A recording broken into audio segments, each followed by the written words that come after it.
Hi, Stephen. I'm Mark. Nice to meet you. Nice to meet you. Welcome and congratulations on your award. If you would tell us your full name, the title of the book, and the award that you won. I'm Stephan Benedktson, and the title of the book is Wakeful Nights, and we won a silver today in nonfiction. Oh, congratulations. Thanks for taking time to be with us. You mentioned you're the publisher, but I'm going to ask you a few questions specific to the book, and we'll just work together and chat about some of the answers, particularly the inspiration behind the book. Can you share with us your knowledge of what that is? Yes. This is a story it's a biography of a pioneer in America, United States and Canada. He was a pioneer and a literary academic philosopher, and he wrote his work in Icelandic. And this is the first time, he died in 1927, this is the first time that the English-speaking public has an opportunity to read the full story about this man and what he thought and his works. This is 85 years later after his death. Interesting. But we have Scandinavian academics that regarded him very highly in his time. There was, for example, Watson Kirkconnell in the 30s, and the president of Acadia University wrote an article in essay about him in the Toronto University Press, saying that at some point he thinks he'll be recognized as a foremost poet working in any language in Canada. Interesting. As well, there are monuments to the man for those that appreciated him at his gravesite in Alberta. There's a family cemetery. There's another in the park at the town where he settled in Alberta, Markerville. There's a monument there that was erected by the Historic Sites and Monuments Board of Canada in 1951. There's a monument on his homestead in North Dakota, Gardner, North Dakota, where there was an Icelandic settlement. And the monuments, or these tributes, if you will, to the man, are they covered in the book, or is there something No, there's very little about it. He was a very humble man, and the author, Vidar Hrenson, a scholar and an activist, respected this in him, and so these things are played down considerably. So tell us about the book, then, if you would. What makes the book stand out? Really, it's a story about this Icelandic immigrant born in a poor farm in the north of Iceland in 1853, emigrated to the United States in 1873, settled first in Wisconsin. Wasn't quite right. I think it was they're farmers and the big trees, no chainsaws, very difficult. Yeah, a lot of work. So one spring the group, and they're very clannish, the group sent the ladies and children on a train to North Dakota, and the men and boys drove the horses across. Okay. They lived in North Dakota for a number of years. Wasn't quite right. So in fact, in 1889, he immigrated to Canada, to Calgary. And they'd sent a scout, and he'd recommended land 100 miles north of Calgary, and that's where they settled. So this fellow Stephenson moves up there with a young family in 1889. No roads, no bridges, no Safeway store, no right, nothing, and carved the settlement out of the wilderness. It's amazing. It's just amazing, and they survived, and they did well, homesteading in 3 different areas. And so is this a journal of sorts, or historical? It's a biography. Okay.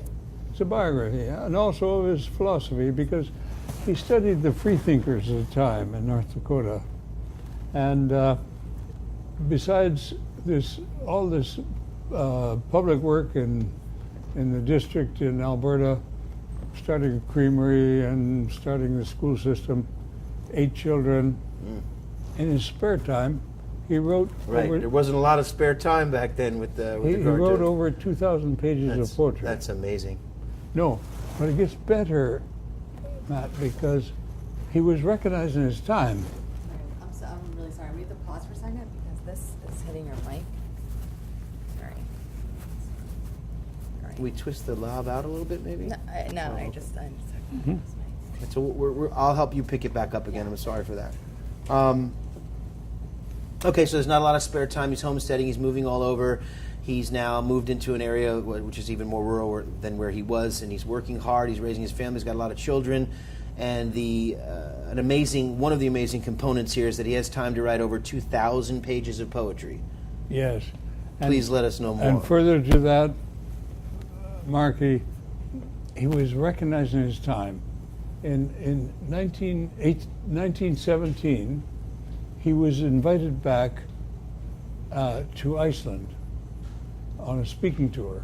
So he gets on the train in this small town, Innisfail in Alberta, Canada, rides to New York, gets on a freighter, goes back to Iceland.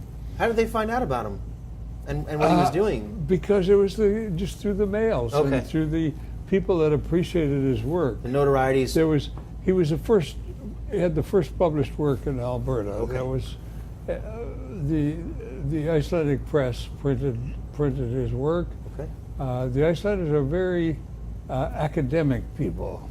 More bookstores per capita in Iceland Well, that's than an any other interesting country. fact, really. Yes, and they have the press. They're very literary.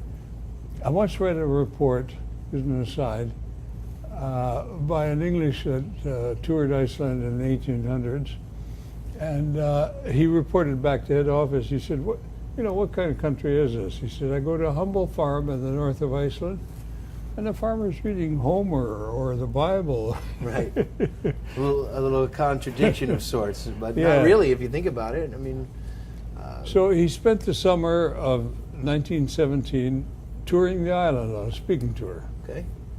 And as I say, recognized at this time, but never been appreciated by the English-speaking community because they've never had access to really the story.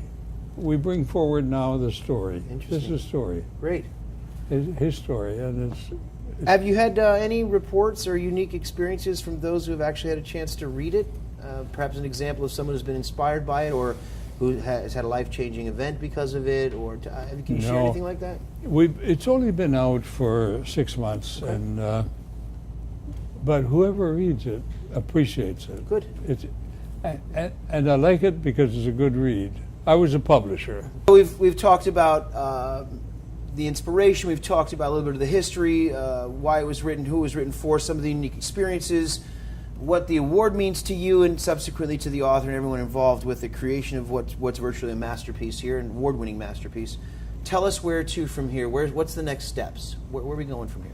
It seems as though there's always something. It continues. It lives on. The legacy lives on. He was a pacifist, for example, and he wrote all of these. He lived through two wars, the Boer War and the First World War, and he wrote these strong pacifist poems. Some say if they'd been in English, he'd probably been jailed, tried for treason. So there's his flagship poem is a 24-page poem called Battle Pause, and it's so interesting. The head of the music department in Calgary has written an opera to Vopanal. That's going to be amazing, I'm sure. There are these continuing things that, his family home, the home he built out in the prairies there, has been restored as a provincial historic site. Great. And it's open to the public during the summers. So the legacy sort of lives on, and we'll see what happens. Maybe we'll have a opera dedicated to I certainly hope so. Stevenson. Or another book or another 10 books. It's just wonderful. It's so great to meet you. Congratulations on the Thank award. you. Thank you for your time and all the best in whatever opera endeavors, book endeavors, whatever comes from this. I'm sure it's all going to be wonderful. Congratulations on the award. Thank you very Thanks much. for being It's been here. such a pleasure to You as be well. here. Thank you.